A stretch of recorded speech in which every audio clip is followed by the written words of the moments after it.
In today's show, we look ahead to Saturday in the NBA. What we're watching for, who we're streaming in, what happens for the next 4 days. Michael Bolton. Thanks, Josh. It's Michael Bolton here, and it's time for another episode of the Locked On Fantasy Basketball Podcast. Let's get to it. Let's get to it, indeed. You are Locked On Fantasy Basketball, your daily fantasy basketball podcast, part of the Locked On Podcast Network.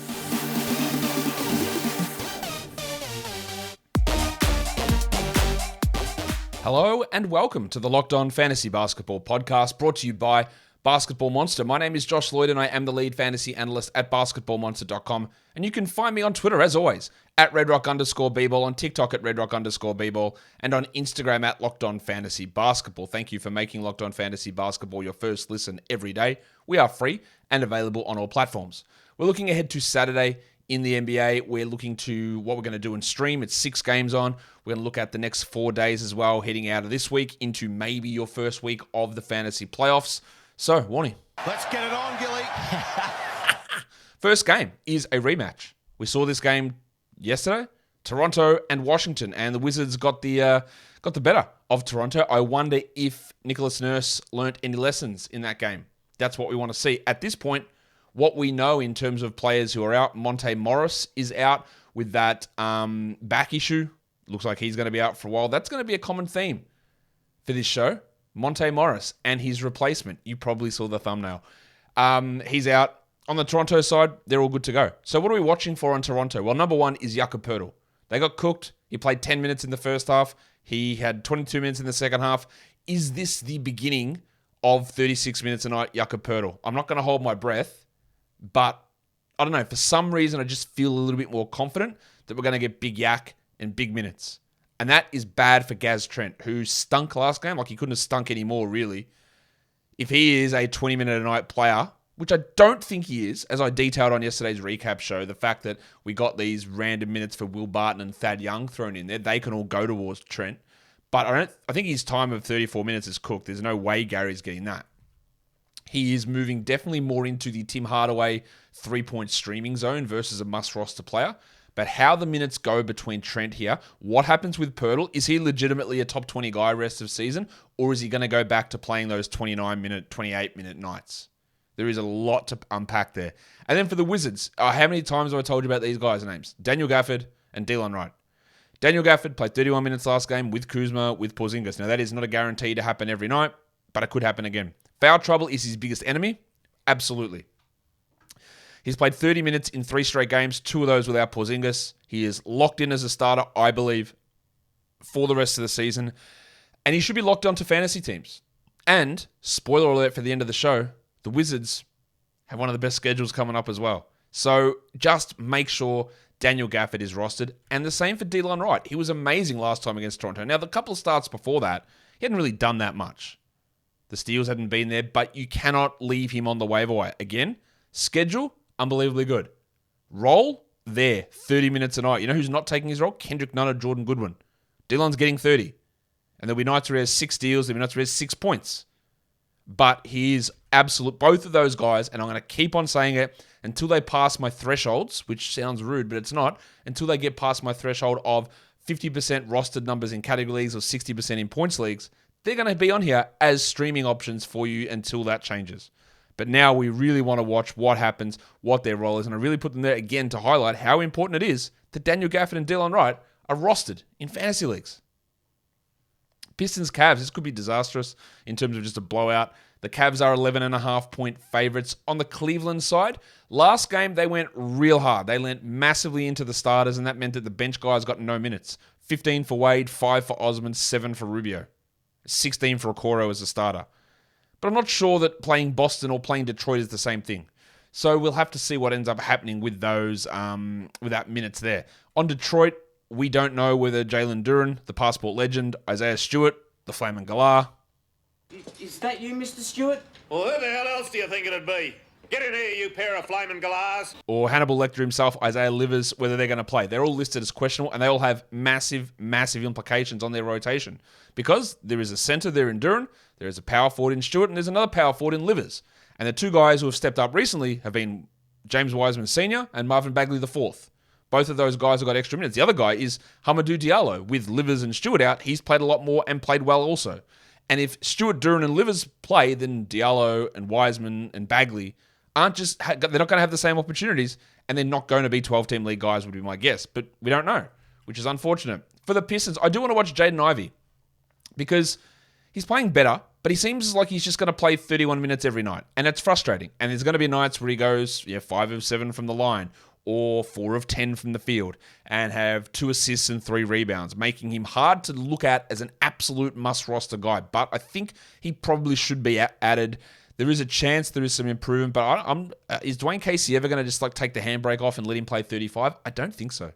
And that's going to keep him down, paired with his substandard fantasy profile. Makes him a guy that is more fringe than must. But let's see if we get more out of him here. Well, let's watch Marvin Bagley IV, James Wiseman. If Stewart and Duran play, will they still start Wiseman over Duran, over Stewart? What the hell minutes do they give him? What happens when Stewart, Duran, Livers, Wiseman, Bagley all play? Does somebody not play? Somebody should not play, but what will they do? We need to see that. Wiseman has been better than he was in Golden State, but by no means has he been good. And he still shows all of the same fantasy deficits that he showed in Golden State. So if there is a situation where he's not playing 28 minutes as an unquestioned starter, then he's not a 12-team league guy. For the Cavs, I want to watch Karis LeVert because he's been getting the big minutes, or bigger minutes, as the backup small forward. It was Isaac Okoro getting those minutes, but Okoro's minutes have gone from 37 against the Spurs on the 13th to 19, 20, 23, 21, 16. They've just cut his playing time almost in half. Not quite in half, but almost in half. And that's meant LeVert has gone from playing 20 minutes, 21 minutes. LeVert played 20 minutes against the Spurs, and then since then, 28, 32, a random 9, 23, 33. He's not a 12-team league must-roster player. He's streamable, especially in points leagues. And I want to watch Rick Rubio because he played 7 minutes last game. He played 20 the game before that. And 20 and 7, for those of you who know how to count, that's a big difference. The 20 minutes for Rubio means he can get 5 assists and is valuable as a streamer in deeper formats. 7 minutes is useless. No, I don't think 7 minutes is real, but which one is it? Now, he is obviously never going to be a 12-team league guy this season. It's just impossible. I remember I got into some arguments with people saying that he was going to be a 12-team league guy this season. It just wasn't going to happen. And it's not going to happen now. But which one's real here? The last 3 games, I don't know how we judge this. 12, 20, and 7. Very hard to know where those minutes or that value sits when things are all over the place like that. Today's episode is brought to you by Nissan Ariya. Nissan's most electric player of the week is brought to you by the all-new, all-electric 2023 Nissan Ariya. The most electric player of the week for me this week is De'Aaron Fox. Fox missed a game with a wrist injury, but in the 2 games he's played this week, he's averaging almost 38 points per game and 10 assists per game, shooting an unbelievable 61% from the field. I could extend this over the last 9 games. He's shooting 57% over that time frame. Absolutely unstoppable from mid-range, and that ability to have power, grace, and speed, as well as fierceness and elegance, is exactly what the Nissan Ariya gives you as well. Fox delivers on duality, a combination of fierceness and elegance. He's beautiful, but strong. The 2023 Nissan Ariya packs pin-to-your-seat power and premium intelligence all in one EV. The all-new, all-electric 2023 Nissan Ariya, the EV for people who love to drive. Shop now at nissanusa.com. Okay, let's look at the next game. It is the Rockets and the Spurs. Just a reminder, there is going to be shenanigans in this game. There are also going to be shenanigans in the game the day after because they play each other back-to-back. Spurs, Rockets Saturday, Spurs, Rockets Sunday. There is going to be wild stuff going on, I think, mainly from the San Antonio side. Langford, I'm just going to guess, isn't going to play for San Antonio. Keldon Johnson, the horse, he sat out on Thursday. Whose horse is that? I would be stunned if he played both Saturday and Sunday. I will be stunned if Vassell plays both Saturday and Sunday. I will be stunned if Trey Jones plays both Saturday and Sunday. Now, which games they sit out, I have absolutely no idea. In fact, I'd probably be stunned at this point if Malachi Branham plays both of those games. I wouldn't be shocked if Zach Collins sits one of them. Doug McDermott is currently questionable. He hurt his thumb. There's no way he plays both of those games. There is going to be big opportunities. We just don't know when they're going to arise. So you look at random stream guys like Blake Wesley, Kater Bates Diop. Like, honestly, I wouldn't be shocked if you get a Dominic Barlow game across the weekend here. There's going to be some random stuff going on. Devontae Graham has a chance in some of these games to play 30 minutes. His minutes have been strong, which I do not understand for a single second why he has not played one game under 20 minutes. That is ridiculous. There is always streaming value in Graham, but we've got to watch to see who's in and who's out. So Langford, I'm guessing, is going to miss this groin injury. They just give us no updates. It's annoying. But Johnson, McDermott, Roby, all questionable. Who knows? Throw Sohan, Collins, Jones, Branham, Vassell onto that list as well. I just don't know what they're going to do. For Houston, last game, Ty Washington left with a migraine, so he's the only guy I'm looking at is injured at the moment. For Houston, it's all about Tari Tank season. What we get with the minutes. Last 4 games, 23, 28, 31, 25 minutes. And yes, some of those games were without Green and Porter and Tate, but the last one had all those guys play. And Easton got 25 minutes. Yes, there was a lot of garbage time in that. And I still worry that we're going to come here and we're going to talk about this game on Saturday and he's going to have played 20 minutes. I worry about that. But you cannot, much like when talking about the Wizards guys, you cannot leave Tari Easton on the waiver wire because they have an unbelievable schedule coming up. So even if it is 20 minutes for Eason, the Rockets have a great schedule. And 20 minutes, 1 waiver ad, 3 games in 4 nights, it's awesome. And if they are actually leaning into playing one of their best players, which honestly, by every advanced metric, I think he's one of their top 3 players this season, Tari Eason, you probably want to get on board if they're going to give him 25 a night. I also want to watch Kevin Porter Jr. because he stunk in his first game back. Fair enough. First game back, toe injury, out for 20 games. And he's not that good. Oh, that's fine. Let's see that he improves. I heard some people in some leagues, someone said, hey, Kevin Porter was dropped after last game, which is obviously insane. If you held him for 20 games and he comes back, plays 1 game, and then you drop him, you've lost your mind. But people are reactive. Now, this is going to be, maybe this is 1% of leagues. If I go and look on Yahoo Fantasy Trends, I'm sure that I will see that he was dropped in 5 leagues or something like that. But just bit of patience, especially if he has another struggle game here, Kevin Porter. I'd be very interested to see where he sits or what people end up doing with him. I'm just going to check to see if I can see how many people how many leagues that Kevin Porter was dropped in recently. I don't think he's going to. Oh, there we go. 69 leagues he's been dropped in. Giggity. It's too many. I don't know why that would have happened, but he's been dropped in 69 leagues over the last 24 hours. For the Spurs, we do want to watch Branham, who struggled with Vassell and Jones back. Not surprising. He really needs a perfect situation to be a 12-team league guy, but in one of these 2 games, he might get that. Not a must-roster guy. I think Jeremy Sohan probably is. Zohan now. The problem with Sohan is we all love him from a fantasy perspective. Well, actually, we love him from a real-life perspective. I think he's going to be a really good player. But his fantasy game, last game he had 32 usage. Is that a real thing?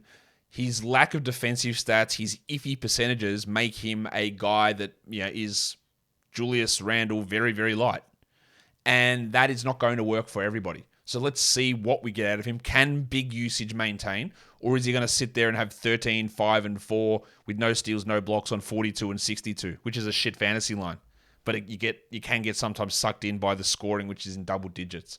So we need to sort of see where he sits there. The next game is the Hawks and the Heat. Both of these teams are on a back-to-back. Lowry is, I'm just going to assume that Kyle Lowry is double-cheeked up and out.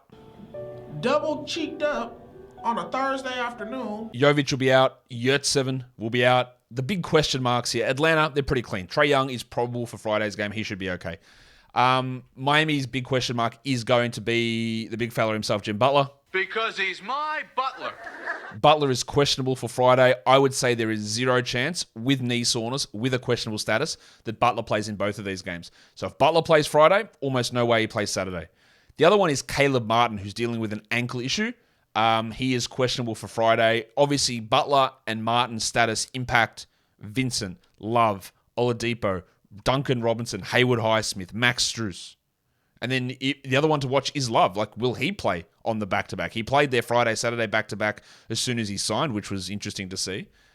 But is he going to play through all back-to-backs? They seem to list him most nights with a probable tag with a knee issue, although they didn't today. So that is something to watch there as well. The 76ers and the Bucks. The Bucks are 5.5-point favorites in this game. We know Wes Matthews is out, and the Undertaker Dwayne Dedmon is questionable, although I don't think he'll play for Philadelphia. Chris Middleton should be ready to return after resting last game for the Bucks, and we haven't heard a status on Embiid, but don't be surprised if he appears on the injury report as questionable. For the Sixers, the thing that we want to watch the most here is the starting lineup. Doc Rivers made the change against Dallas, which, again, I would question with every fiber of my being why you would make that change against Dallas, but he did it. So if you're going to make that change against Dallas, then Tyrese is definitely going to stick in the starting lineup, would be my guess. So Tangles Maxey, he probably is going to start, and we'll see what his role is. Can he give us anything that's not scoring? Probably not. But he is really still a strong guy to make sure you've held. Not in contrast, but in addition to that, D'Anthony Melton was awesome last game. Played good minutes, put up a great line, and that's why we can't ignore him. So we hold on to him, and we see where that goes. I also want to watch PJ Tucker, not because I care in fantasy, but his minutes, if they stay at 21-22, that helps Melton. If he pushes to 30, that hurts. So we sort of want to see how they utilize and deploy PJ Tucker. For the Bucks, I want to see Chris Middleton, who should be back, but what is he going to do minutes-wise? 17, 25, 23 the last 3 games. Rested on Wednesday. How long until they actually give him 30? I am losing faith that it's coming anytime soon. Not that it matters, because he's producing top 80 value anyway. You'd like more, but it's not like you're going, man, look at these minutes, I have to drop him, because you don't, because he's putting up good numbers. Now, the problem we have here is the Bucks are on a Saturday, Sunday back-to-back. So Middleton's probably going to play 25 minutes across 2 days. That is rough. I wouldn't suggest dropping him, but it is really tough to deal with. I also want to watch Punch Bob, Bobby Portis, who played 16 and 17 minutes the last 2 games. They were a back-to-back. Was he limited because it was a back-to-back? And if so, will he be limited because it is a Saturday, Sunday back-to-back again? I think Portis is really close to a drop. The reason that you probably wouldn't drop him is because it is a back-to-back coming up here, and you get 2 games here for the price of one ad or not losing anything. You get those 2 games in, but everything is trending in a very, very negative direction here for Punch Bob. So we do need to pay attention to his playing time in this game. Today's episode is also brought to you by the GOAT, Built Bar. Built Bar is the best tasting protein bar ever. If you're looking for a delicious treat, which we all are, but something that's not going to just blow out your calorific budget, Built Bar's here for you, because they are low in calories, low in fat, low in sugar, but high in protein and absolutely high in covered in chocolate. Because it's 100%. You can't get any higher than that. In fact, some people will tell you, give 110%. It's impossible. You can only give 100. So Built Bar gives 100 with their real chocolate coverings. Simple as that. Now, I've told you in the past, go to Built.com and go there. Check out these flavors. Check out all the different offers they have. It's amazing. There's so many good options there. But now, when you're just casually strolling in a Walmart, looking to buy whatever it is you buy in a Walmart, considering I've never been in a Walmart, I'm going to assume you can buy lots of interesting stuff in there. You go down the pharmacy section into the supplements area, and there they are on the shelf. 4-bar boxes of Built Bar in the coconut puff flavor, cookies and cream flavor, or double chocolate. But if you're in a Sam's Club, wow, they've got even bigger boxes, 13 bars in a box, in churro flavor or brownie batter. So go to Built.com, order your Built Bars, easy, delivered at your front door. But if you are casually strolling in a Walmart or a Sam's Club, there they are as well. So go to Built.com, go to Walmart, go to Sam's Club, get your Built Bar. Built Bar is built different. Last game is the Wolves and the Kings. Both of these teams are on a back-to-back. They play Friday. We know Townsend's going to be out. Jalen Noel is listed questionable for Friday. He's sort of in and out of lineups with this knee problem at the moment, but Nickeil Alexander-Walker's pretty much taken his role anyway. Darren Fox said he was going to play, and they officially listed him questionable. So I expect that Fox plays, but just keep an eye on that with the back-to-back. Does he play? I guess he does. And the other one is Rashawn Holmes, who's questionable with an illness, but he's not a part of the rotation anyway, so that doesn't matter all that much. So let's look at streaming. What are we doing on the back-to-back, Saturday, Sunday? There are quite a few teams, quite a few players that we can take a look at here who do have that weekend back-to-back. Delon Wright, I've already espoused the value of having Delon Wright on your fantasy team. I've already said, that there is great value in doing this. But he is a great back-to-back. There are 4 teams with a back-to-back. The Spurs, the Rockets, the Wizards, and the Bucks. So we're looking at Delon Wright. We look at Zach Collins. We look at Dan Gafford, Tari regular season, KJ Martin, Jeremy Sohan, Denny Avdia, and Charles Bassey. To me, they're the best 8 back-to-back streams. And you'll notice not one of those players plays for Milwaukee because there's just these guys like Javon Carter. He might have one good game or one stinker. Pat Connaughton might be okay during that time. Jay Crowder might be okay, but I still think there are definitely 8 better options who are available in tons of different leagues that you can add. They're going to have more value than a Bucks random. Now watch, maybe Giannis does sit. That's possible across the back-to-back as well. But they're the 4 teams, San Antonio, Houston, Washington, and Milwaukee, that we look at across that back-to-back. In terms of streaming in just for Saturday, Delon's at the top of this list. Kyle Anderson still available somehow in over half of leagues. Daniel Gafford, those 3 are absolute must roster players. And I would throw Tari Eason, the 4th guy, in there. Like, yes, they're great streamers for Saturday, but you got to have them anyway. The next one is Malik Monk, who has really dropped off the last 2-3 games. Still think he's a good streamer, but he's on the fringes. Jeremy Sohan, we just talked about the positives and negatives of his game. Denny Avdia, absolutely not in the must roster territory, but with 6 games on, he's on the list for us. And KJ Martin is a must roster play. You've got to deal with his bad free throws, and he will see a little bit of a reduction in usage with Kevin Porter back. For deeper leagues, these guys are all available in 90% plus. Grayson Allen, big opportunity for him if they do sit guys across the back-to-back. Torian Prince is a 20-minute-a-night guy. Nickeil Alexander-Walker's playing pretty well, and he's getting solid enough minutes for deeper leagues. Rick Rubio, Jay Crowder, Cody Zeller, some rebound streaming there in Miami. Isaac Okoro and Dean Wade. That's when you're getting real desperate, but you might be real desperate in deeper leagues, and these guys are available basically everywhere. For points league streaming for Saturday, we've got Zach Collins, Kyle Anderson, Jeremy Sohan, Tari Eason, Delon Wright, Dan Gafford, Killian Hayes, who is a category league ad as well, by the way. He just didn't make my top 8 guys there. That's how stacked the waiver wire appears to be for some reason. And Malik Monk. But also just keep an eye out what happens with San Antonio, because there could be Devontae Grahams and Malachi Branhams and Blake Wesley's, a whole bunch of guys, Cater Bates-Diop appearing depending on what they do with the injury report. Now let's look at the next 4 nights, because we've got Saturday, Sunday, Monday, Tuesday. That it takes us out of week 19 into week 20. So where does the schedule, or how does it look? Well, we've got 1 day of high volume on Sunday with 10 games, and then Saturday, Monday, Tuesday are all low volume days. And there are some players and some teams that we really can pay attention to get the most out of that. And the teams I'm talking about are Detroit and Philadelphia. Philadelphia has had an elite run of quality games, and it doesn't stop in week 20. Killian Hayes has 3 low volume days in the next 4 nights. Just make sure he is rostered.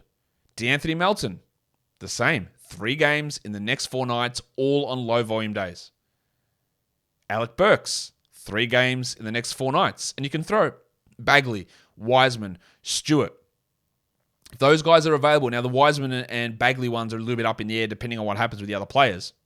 But this is a great schedule opportunity for Pistons and Sixers players. I've also got Delon Wright, 2 quality games in the next 4 days. Kyle Anderson with 2 quality games. Daniel Gafford with 2 quality. So not only are they great per minute or per game players, they've also got a pretty solid schedule, Wright, Anderson, and Gafford. Malik Monk's got 2 low volume days. That's what I'm trying to say. And Tari Eason's got 2 as well. So a lot of the names we're talking about as having good per game value also have favorable schedules. If we just look at the next 4 days in general, these are all guys, I believe, those top 7 are all top 100 on a per game basis who are widely available. Delon Wright's got 3 games in the next 4 days. We love it. Zach Collins has got 2 games in the next 4 days. Kyle Anderson's got 2. Now, Kentavious Caldwell-Pope's available everywhere, but the problem with the Nuggets is they have 1 game. So I get it if you need to drop him, considering they don't play again this week. But just be aware that if you are in a situation where you don't need that extra volume in, KCP is available and should be added. Dan Gafford's got 3 in the next 4. Horton Tucker's got 2, and Thibel's got 2. And they're all top 100 per game guys, I think, over the next 4 nights. And then you've got Tari Eason sliding in there with 3 games in the next 4 nights, and that volume gives him value.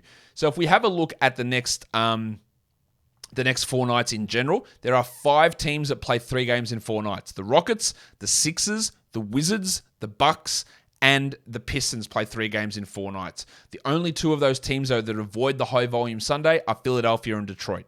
But 5 teams, 3 games in 4 nights. Houston, Philadelphia, Washington, Milwaukee, and Detroit. So they're the teams that we want to focus on. They're the teams that we're looking to stream in. And that, guys, will do it for me today. Don't forget to follow this podcast on Apple Podcasts, Google Podcasts, Stitcher, Spotify, and on the Odyssey app. And if you're on YouTube, you know what to do. You thumb it up and you leave your comments down below. Guys, we are done here. Thank you so much for listening, everyone. See ya.